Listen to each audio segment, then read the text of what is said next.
বলছো? তোমার কাছে 10 টাকা আছে? ও 10 টাকা? 5 টাকা আছে। আরে তোমার কাছে 10 টাকা নেই, 5 টাকা আছে, তাহলে আর 5 টাকা।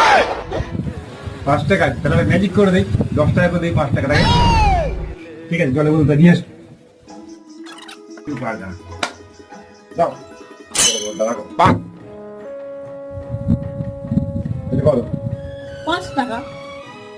5 টাকা।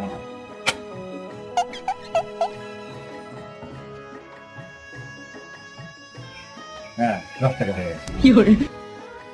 দেখি। ওই 5 টাকাটা 10 টাকা। এবার আমি একটা ম্যাজিক টাকা জিতে। मैं गरीब हूँ